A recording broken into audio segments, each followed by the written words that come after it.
Hmm.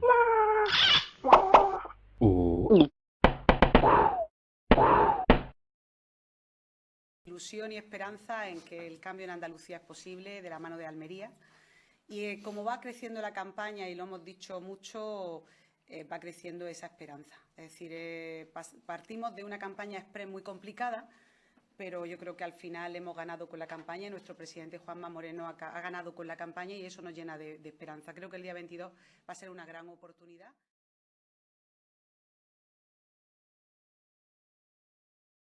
Su carrera política es larga, ha ostentado puestos de importancia a nivel local, provincial y autonómico, llegando a ser la delegada del Gobierno en Andalucía. ¿Qué valoración haría de su vida política?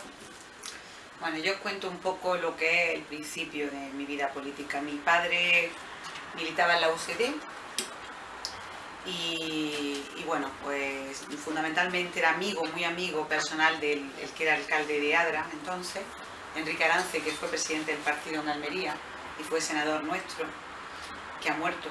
Y mi padre también ha muerto, murió en un accidente de tráfico y bueno, eran muy amigos. Cuando murió mi padre yo era una chica muy joven, con ciertas inquietudes políticas, sobre todo pues, en la universidad y en el instituto.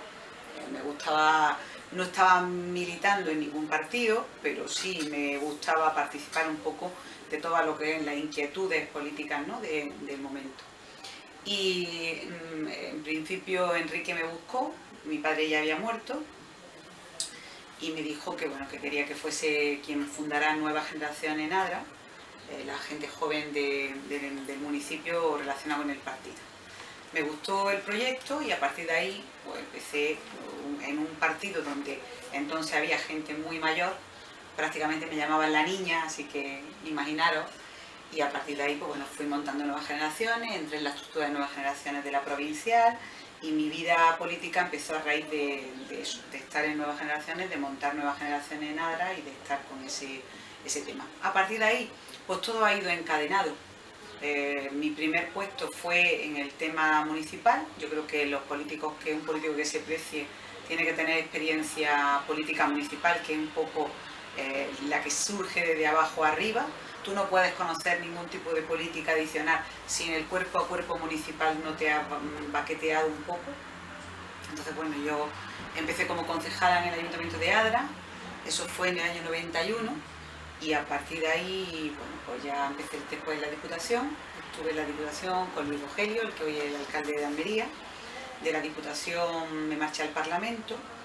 Luego el partido consideró que me tenía que presentar a las elecciones municipales como número 1 y ganamos la alcaldía en Adra, y después de la alcaldía y del Parlamento pues dejé el ayuntamiento para irme a la delegación del gobierno y ahora otra vez al Parlamento, que ayer tuvimos la sesión de constitución del Parlamento de Andalucía, la 10ª legislatura. Durante los años como alcaldesa en Adra, el pueblo pesquero sufrió grandes cambios, incluso construyeron la tan ansiosa piscina municipal que los aderitanos tanto anhelaban. ¿Qué destacaría de su año de alcaldesa?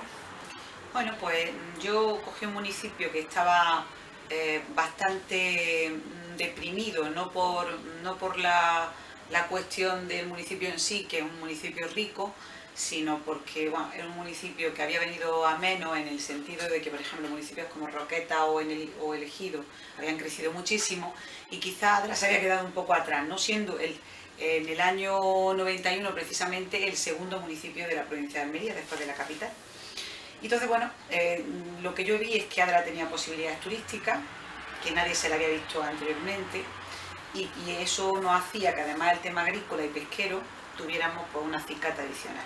Entonces se empezó con el puerto deportivo, que hoy ya tenemos, empezamos arreglando las calles, sobre todo la zona un poco más antigua, que estaba muy deteriorada, las calles ahora mismo están en muy buenas condiciones, y luego dándole un aspecto distinto a la ciudad, ¿no? Que fuese más visitable. Porque yo sabía que el día de mañana, como es ahora en septiembre, cuando se termine la A7, que es la autovía que a nosotros nos une con Málaga y con Granada, tendremos grandes oportunidades de que en Adra se acerque más el turismo. Es verdad que todavía el hotel, que el único hotel de 4 estrellas que teníamos, está cerrado, no hace falta que algún empresario lo coja y a partir de ahí la gente se pueda quedar en un hotel un poco de más calidad, aunque hay algunos hostales. y luego pues allí fundamentalmente el turismo, que hay un turismo familiar, o sea, la gente alquila pisos, sobre todo en la época estival, para pasarse el verano allí. Y eso fue empezar a verle las posibilidades a Adra, y luego eso es una fuente no solamente de ingresos para el municipio, sino también una fuente de empleo para la gente joven, que tenía o tiene muchas veces gente formada que marcharse del municipio a trabajar, y con el tema del turismo pues tienen una oportunidad adicional de la agricultura y la pesca. ¿Le gustaría volver a dirigir el consistorio que dejó en 2011? No, yo creo que la etapa se termina, y la política, yo creo que independientemente de lo que sea, mi trabajo, yo soy bibliotecaria, pero que independientemente de lo que sea, la política tienes que ir cambiando. Incluso llega un momento en que ya no puedes aportar nada más, y esto no es una profesión, te marchan, ¿no? O por decisión propia o por decisión de tu partido, ¿no?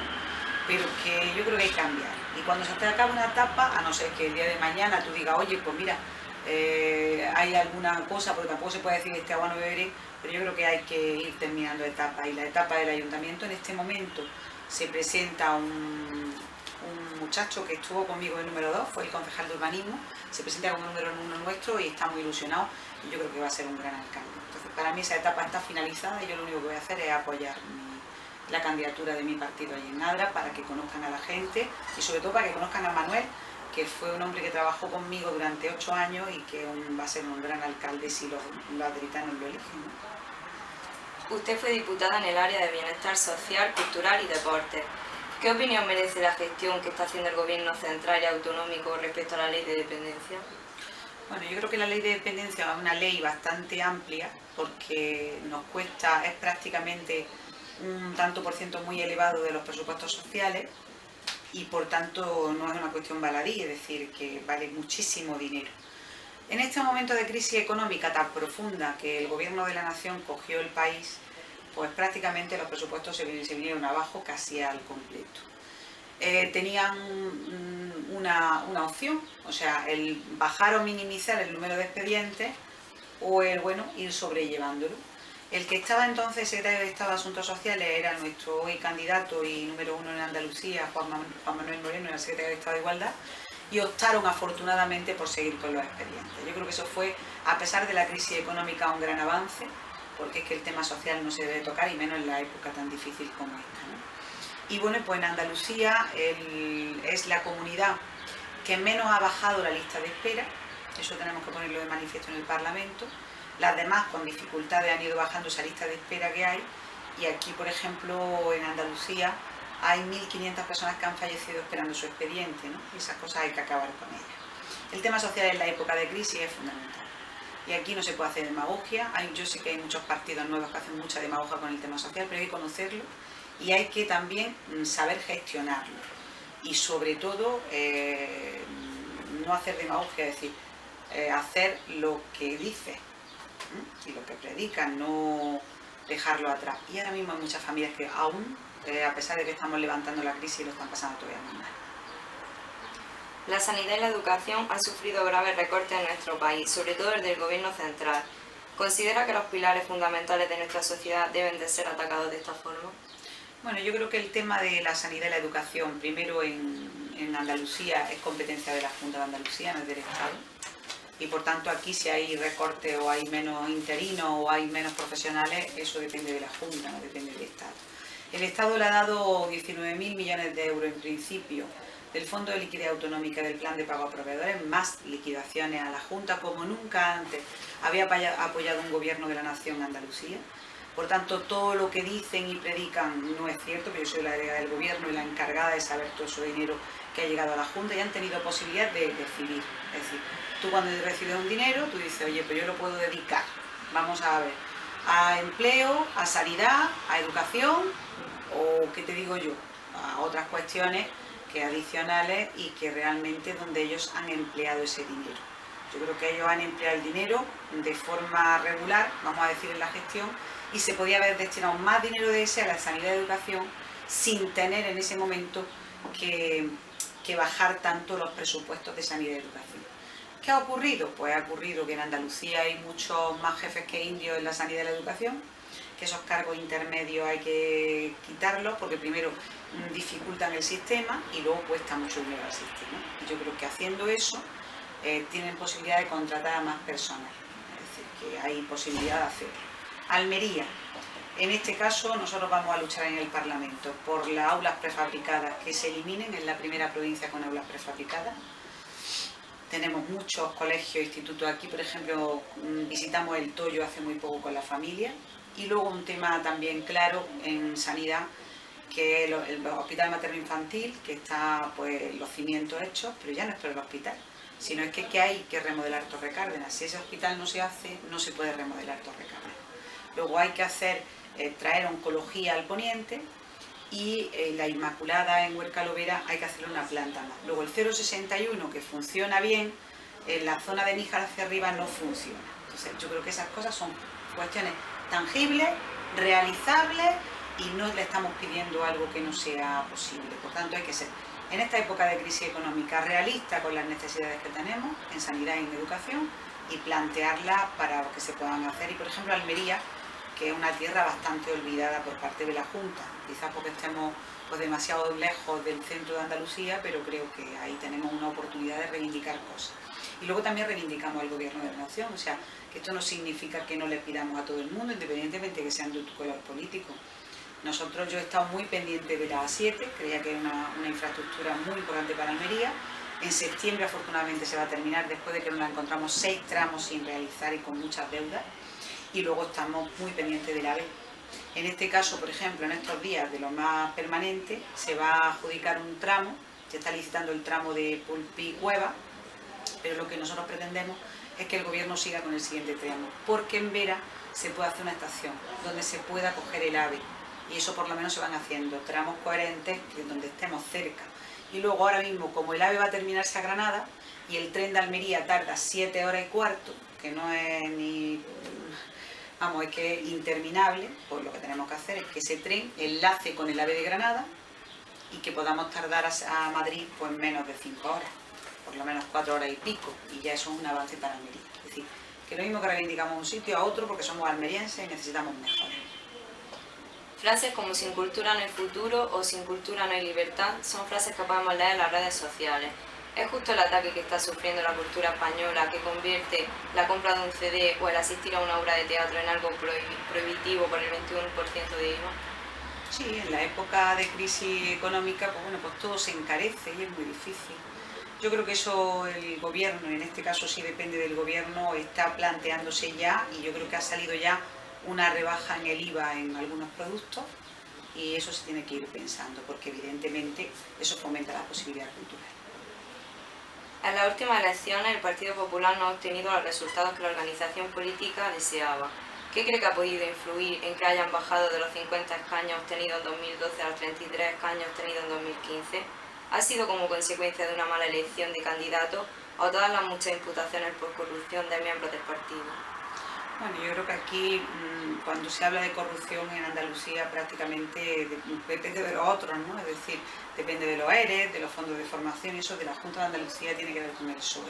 Es verdad que a nivel nacional han salido casos de corrupción relacionados con el Partido Popular, sobre todo con la sede y lo que tiene que ver con el partido. Es decir, en este caso estamos hablando pues, de cuestiones de partido. ¿Qué hay que eliminar? Es decir, yo no estoy de acuerdo con ningún tipo de corrupción, venga de cualquier partido o sea de quien sea. Y eso, desde luego, tenemos el deber todos los partidos, y en este caso las instituciones, de eliminar la corrupción, esté donde esté y venga de donde venga. Y desde luego quien la haga que lo pague, que obviamente, y sobre todo, una cosa que se nos olvida en Andalucía, y es que se devuelva el dinero.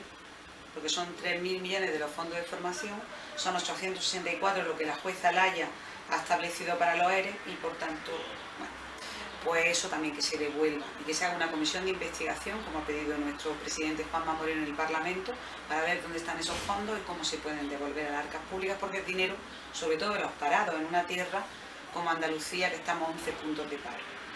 El Partido Popular ha tenido muy poco tiempo. El candidato del Partido Popular ha tenido 10 meses para que la gente lo conozca, no era un candidato conocido y por tanto es difícil. Segundo, ellos cuentan con una plataforma que es la Junta, llegan a todas partes. Nosotros somos un partido político, no somos una institución, ahí jugamos en desventaja. Ella ha convocado unas elecciones precisamente para pillar de improviso al Partido Popular y a otras formaciones políticas. Lo ha conseguido, pero creo que lo ha hecho utilizando a los andaluces y lo ha hecho también pensando en ella misma, en sus pretensiones políticas y en las pretensiones de su partido. Podíamos estar en estos momentos de crisis gestionando un año más la Junta porque no tenía inestabilidad. Lo dijo Izquierda Unida, que es con quien el que tenía pacto, y realmente tenían unos presupuestos aprobados del año anterior, o sea, al final de año aprobaron unos presupuestos, con lo cual no tenía problemas políticos. Lo hizo por puro tacticismo político y personal. Y yo creo que el Partido Popular, primero, no ha pillado con el candidato muy recién estrenado. Tiene que un candidato llevar una trayectoria más larga, que lo conozca la gente, que lo toque, que eso es muy complicado. Luego, no ha tocado administrar una vez más en España la crisis tan profunda que nos dejaron. Una situación límite en la que hemos estado a punto del rescate y claro, se han tenido que hacer medidas muy dolorosas para levantar este país y eso la gente luego se paga en la urna. Podías pensar en el partido o podías pensar, como hacen algunos, demagogia pues pura y dura, o podías pensar en los ciudadanos y el gobierno pensar en los ciudadanos. Yo creo que a partir de ahora que esto vaya creciendo y sobre todo que haya más posibilidades de empleo y sobre todo que las familias que lo pasan peor lo dejen de pasar mal, la situación del partido mejorará. Y luego no pillan esa coyuntura. Y luego una cosa que yo creo que nosotros no hemos hecho bien en las anteriores elecciones, y es que de 50 diputados que tú bien has dicho, yo le preguntaría a muchos andaluces, y muchos andaluces no saben que el Partido Popular ganó las anteriores elecciones. ¿Por qué? Porque ellos hicieron un pacto de Izquierda Unida y PSOE para quitarnos el gobierno. Tú fíjate ahora como con 47 diputados ya dice que es la más votada y que tiene derecho a gobernar, y tiene derecho a gobernar. Pero antes teníamos 50 y no nos dejaron gobernar a nosotros. Y no subimos a rentabilizar esos 50 diputados en el sentido de decirle a los andaluces que habíamos ganado las elecciones y que en este momento, independientemente que no podíamos gobernar porque nos quitaron el gobierno, pues que íbamos a hacer lo posible para que se conociera que habíamos ganado las elecciones y las propuestas del Partido Popular pudieran salir en el Parlamento. Yo creo que no lo aprovechamos suficientemente bien. Todas esas razones. Momento de crisis muy duro, donde hemos tenido que hacer medidas muy dolorosas para la población, para levantar este país. Nos ha tocado un momento de crisis muy difícil y eso se paga en la urna, obviamente. El candidato muy nuevo, es muy bueno, pero muy nuevo, entonces necesita un periodo de tiempo para que la gente lo toque y lo conozca, y sobre todo que no hemos sabido rentabilizar que habíamos ganado las elecciones anteriormente. Esa es mi opinión particular. ¿Ha podido influir en estos resultados la incursión de nuevas fuerzas políticas como Ciudadanos o Podemos en el abanico del Parlamento de Andalucía que ha roto el bipartidismo? Sí, bueno, el bipartidismo no se ha roto porque 6 de cada 4, o sea, 6 de cada 10 son, es decir, nosotros tenemos 47 más 33, pues prácticamente menos 15 de Podemos, 9 de Ciudadanos y 5 de Izquierda Unida, los demás es el bipartidismo que tú comentas. Pero claro, es que el bipartidismo en Andalucía no existe, porque el único partido que ha gobernado siempre ha sido el Partido Socialista, hace 33 años, por lo tanto, ¿qué bipartidismo? Eso sí, con respecto a la situación electoral sí, es decir, a quién vota la gente, pero con respecto al gobierno es que nosotros no hemos gobernado nunca. Entonces, ¿qué ocurre? Que hay otras formaciones políticas que hay que respetar, es decir, la gente tiene opciones por muchos partidos y todos los que entren en el arco parlamentario son respetables. Nosotros prácticamente pues, hemos podido ver un traspase de votos, pero no te creas que a las otras formaciones políticas. Yo creo que ha habido ahí un traspase de votos entre partidos mayoritarios, y en este caso a favor del Partido Socialista, como obviamente se ha visto, ¿no? Pero que considero que por ejemplo, los partidos que no tienen ideología, que no vienen de abajo arriba, porque muchos vienen de laboratorios de universidades, con todo el respeto del mundo, que no han nunca gestionado un presupuesto y que no han sido concejales de su pueblo, ¿eh? Y eso al final bueno, puede pasarle como a UPyD, que no se afiancen en la sociedad, porque los partidos se hacen a lo largo de muchos años, con muchas personas, hay buenas y malas obviamente, en la organización trata de echar a los que no son buenos, pero sobre todo hay una escuela de enseñanza, es decir, yo empecé, ya te digo, como presidenta de Nuevas Generaciones en mi pueblo y luego también como concejal antes de ir a puestos de más responsabilidad. Entonces considero que la ideología en este caso es muy importante y los partidos que no tienen ideología o que hacen simple demagogia, cuando se pongan a gobernar en algún sitio, pues veremos qué da de sí. Fíjate lo que ha pasado con UPyD, en mi opinión. Ahora, todos son respetables y en el Parlamento de Andalucía trataremos de dialogar lo máximo posible para sacar propuestas positivas para la gente y desde luego todo lo que vote la gente es respetable. ¿Qué papel va a desempeñar como representante por Almería en el Parlamento? ¿Está preparado el Partido Popular para ejercer una oposición real? Bueno, pues yo voy a ser portavoz adjunta del Partido Popular. Ayer se decidió en el grupo y le agradezco especialmente al Grupo Popular pues, que me dé esa oportunidad. Es un puesto muy relevante y muy importante, que significa que bueno, lleva un poco la voz cantante junto con el portavoz de lo que son los temas de toda Andalucía. Y luego yo creo que la oposición se está ejerciendo bien. Ayer, aunque para la gente pueda ser una bronca lo que sale en televisión, tiene un sentido muy aplastante. Es decir, si tú en una mesa del Parlamento, porque no es una cuestión de sillones, es una cuestión de que lo que en la mesa se discute es lo que se va a hablar en el pleno. Es decir, si tú ahí apruebas, por ejemplo, una iniciativa del materno-infantil de Almería, si lo bloquea la mesa, no lo puedes tratar en el pleno. Entonces, por eso es muy importante que tengamos representación en el pleno.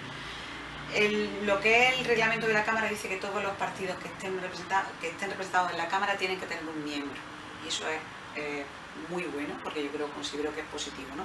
De hecho es así. Pero, curiosamente, el Partido Socialista con 47 diputados tiene 3 miembros y al Partido Popular le han dejado un miembro, al igual que Izquierda Unida, que tiene 5 diputados. El Partido Popular con 33 diputados y Izquierda Unida con 1.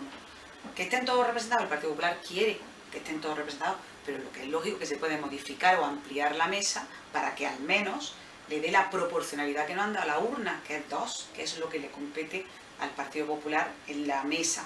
Y no es por ningún cambio de sillones, no, es porque allí se dice o se discute lo que yo se va a discutir en el Pleno. Si tú no tienes un cierto poder, pues es muy difícil luego que tus iniciativas puedan salir de ahí.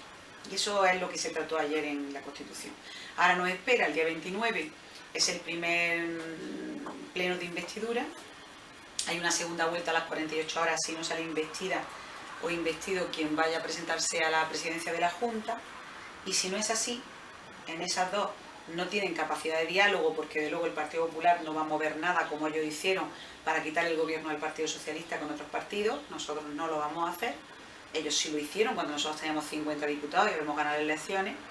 Con esas 48 horas, si en las dos vueltas no sale nadie investido, la primera en mayoría absoluta y la segunda en mayoría simple, pues tiene 2 meses hasta el 29 de junio para formar una candidatura. Si esa candidatura no la forma, iríamos a elecciones de nuevo, a elecciones que serían pues sobre el mes de septiembre. Creo que eso no va a ocurrir, pero bueno, depende de la capacidad de diálogo que tenga en este caso la que se presenta a la presidencia de la Junta, que es Susana Díaz y que tendrá que dialogar con las demás fuerzas políticas.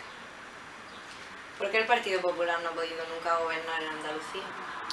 Pues ganó las elecciones anteriores con 50 diputados, más que tiene ahora mismo el Partido Socialista, 3 más, y hicieron un pacto para quitarle el gobierno. Por eso fue. La vez que hemos tenido oportunidad de hacerlo, pues no nos dejaron. En la última semana la elección del candidato a la alcaldía de su pueblo ha resultado ser polémica. ¿Por qué no ha continuado siendo Enrique Hernández el candidato, ya que fue usted quien lo designó cuando dejó el puesto? ¿Considera que Manuel Cortés va a revalidar la mayoría absoluta? Bueno, yo creo que primero, cuando tú te marchas, normalmente deja a una persona de tu candidatura. Es decir, que eso es de la lista, no es normalmente, es que no puede ser otro, tiene que estar dentro de él. Y luego el partido pues tiene que evaluar quién pone, porque no es un alcalde electo. No es un alcalde que haya elegido los ciudadanos, es un alcalde que hemos puesto nosotros por mi marcha. Entonces luego el partido, y esto es un municipio que le compete a la provincial y a la regional, no le compete a la local. Yo soy la presidenta local. La local lo que hace es asesorar, pero quien decide esto es el comité electoral provincial y regional. Y bueno, pues después de encuestas, después de hablar con la gente, se ha visto que la mejor opción para ganar las elecciones es Manuel Cortés. Y yo creo que eso hay que respetar. Soy Carmen Crespo, soy diputada autonómica por Almería, representante en el Parlamento de Andalucía, ejerceré todo este tiempo como portavoz adjunta del Grupo Parlamentario Popular y mando un mensaje a la revista Registro de Novedades, ¿no?